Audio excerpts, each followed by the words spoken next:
Hello everybody, my name is Mukesh and today we are going to read the poem The Wasteland. And as I've already told you that this is one of the most complex poems ever written in English language.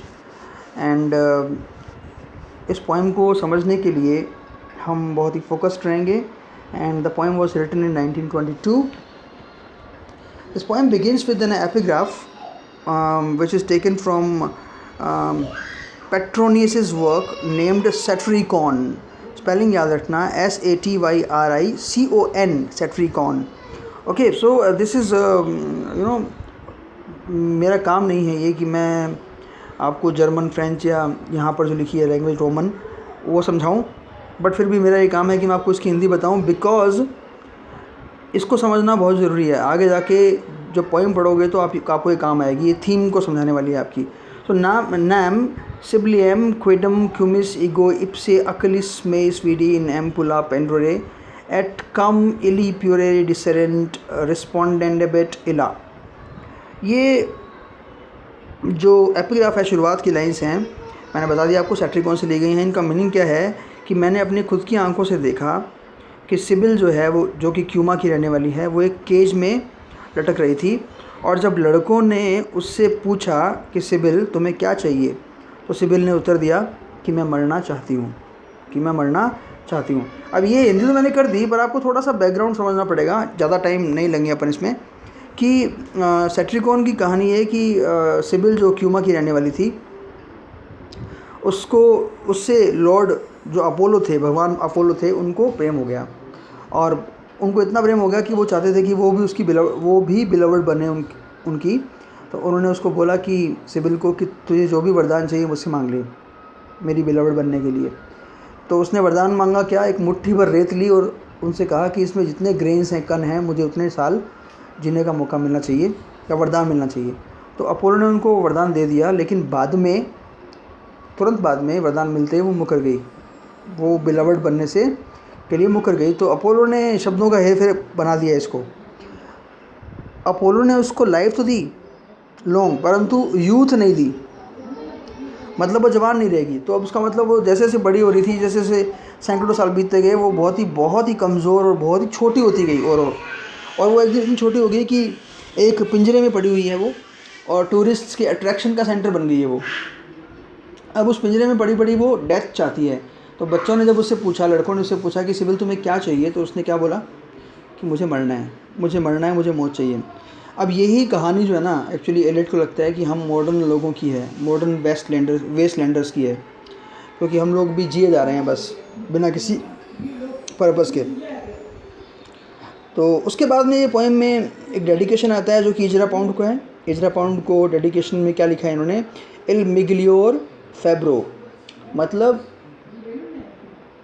A better craftsman जो कलाकार हो, या क्या बोलेंगे अपन, कलाकार बोलना या फिर एक मैकेनिक बोलना, या फिर क्या बोलेंगे इसको अपन हिंदी में.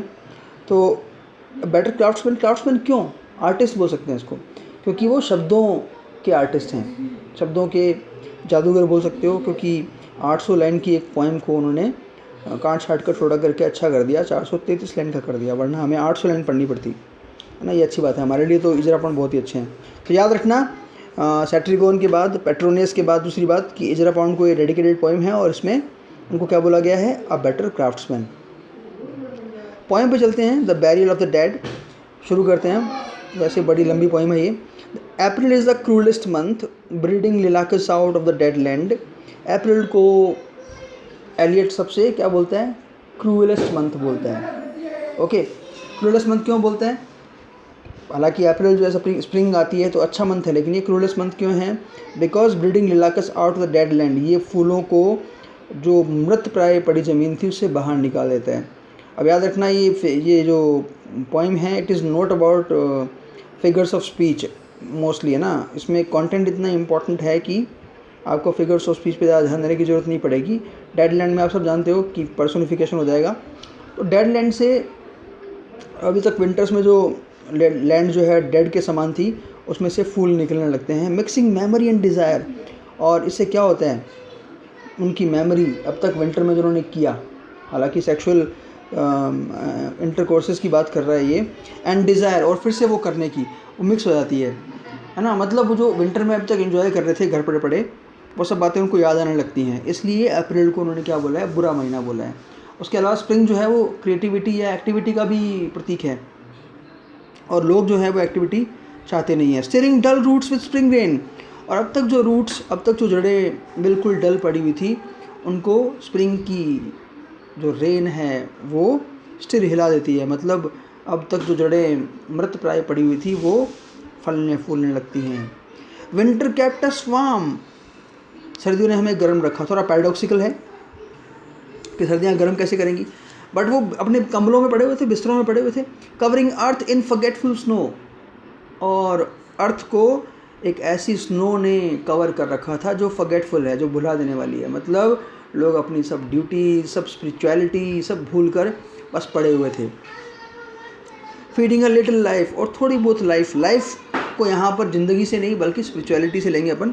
थोड़ी बहुत स्पिरिचुअलिटी ही बची हुई थी विद ड्राई ट्यूबर्स, जैसे कि जड़ें सूखी होती है ना, वैसे उन जड़ों से थोड़ी बहुत लाइफ बची हुई थी। हालांकि कहने का मतलब तो ये है कि पौधों में थोड़ी बहुत लाइफ बची हुई थी, क्योंकि जड़ें उनकी लगभग सूखी हुई थी, लेकिन मीनिंग इसका ये है कि स्पिरिचुअलिटी थोड़ी बहुत बची हुई थी ड्राई ट्यूबर्स की तरह, सूखी हुई जड़ों की तरह। समर सरप्राइज, समर ने हमें क्या कर दिया, सरप्राइज़ कर दिया एकदम अचानक से, क्योंकि समर में तो और भी ज़्यादा एक्टिविटी बढ़ जाती है, स्प्रिंग में बरसात वगैरह होती है तो एक्टिविटी कम होती है। कमिंग ओवर द स्टर्नबर्गीज, तो ये लेक का नाम है एक, ओके। तो हम देखिए बिल्कुल चेंज हो गया, अचानक से हम क्या बात कर रहे थे और अब अचानक से हम एक लेक पे आ गए हैं, स्टर्नबर्गीज पे, ओके। तो जब हम स्टर्नबर्गीज लेक के पास आ रहे थे विद शावर फ्रेम, बरसात हो रही थी उस समय, okay. We stopped in the colonnade and went on in sunlight, तो हमने क्या किया, क्योंकि बरसात हो रही थी तो हमने क्या किया, कॉलोनेड अपन बोल सकते हैं, एक शेल्टर को बोल सकते हैं, ओके, जहाँ पे आप बैठ सकते हो बरसात के टाइम पे नाउ। और हम क्या कर रहे थे वहाँ बैठकर, ड्रैंक कॉफ़ी, हम कॉफ़ी पी रहे थे। और एक अगर ना होफ गार्डन, यहाँ पर एक रेफरेंस गार्डन की भी मिलती है, ओके, गार्डन, बगीचा। And talked for an hour, और हमने 1 घंटे तक बात की। बिनगारकेन रशियन स्टेम ऑस लिटन एक्स्ट डॉश्च, जर्मन लैंग्वेज है ये, और जर्मन लैंग्वेज में क्या बोला गया है, I am not Russian at all, I come from Lithuania, a real German. मैं रशियन नहीं हूँ, मैं कौन हूँ, मैं जर्मन हूँ। मैं कहाँ से आया हूँ, लिथुआनिया से। ये जो लिथुआन दिया है ये लिथुआनिया है। नाउ कॉन्वर्सेशन बताया जा रहा है यहाँ पे, अब मीनिंग निकालोगे कोई मीनिंग नहीं निकलेगा, लेकिन एक्चुअली मीनिंग है। मीनिंग क्या है कि लोग जो हैं बस ऐसे ही इधर उधर की बातें करते हैं, किसी को कोई मतलब नहीं है कि हमारा जो वर्ल्ड है वो एक डेड लैंड में कन्वर्ट होता जा रहा है। अब देखिए फिर से नई बात। And when we were children, हम जब छोटे थे, staying at the archduke's, जो आर्क ड्यूक है, ड्यूक को बोलेंगे अपन, माई कज़िन, जो कि मेरा कज़िन है, हमें पता लगता है कि आर्क ड्यूक बोलने वाले का कज़िन है। He took me out on a sled, sled माने जो बर्फ़ पे हम स्लेजिंग करते हैं, मतलब जब बर्फ़ पे हम वो करते हैं ना, क्या बोलते हैं, स्केटिंग उसे बोलते हैं। एंड आई वॉज फ्राइटन्ड, और मैं डरी हुई थी। मैं जानता हूँ कि ये लड़की है इसलिए मैंने डरी हुई थी बोल दिया, लेकिन आप भी जान जाएंगे। ही सैड मैरी, उसने कहा मैरी, मतलब इस बोलने वाली का नाम मैरी है। Marie hold on tight, tight या कस के पकड़ो। एंड डाउन वी वेंट, और हम नीचे स्केटिंग करते हुए गए। इन द माउंटेन्स, पर्वतों में। देयर यू फील फ्री, वहाँ पर आपको फ्री लगता है। क्यों फ्री लगता है? शहरों की कमरों में बैठी हुई लाइफ की तुलना में माउंटेन्स की लाइफ बहुत ज़्यादा अच्छी है।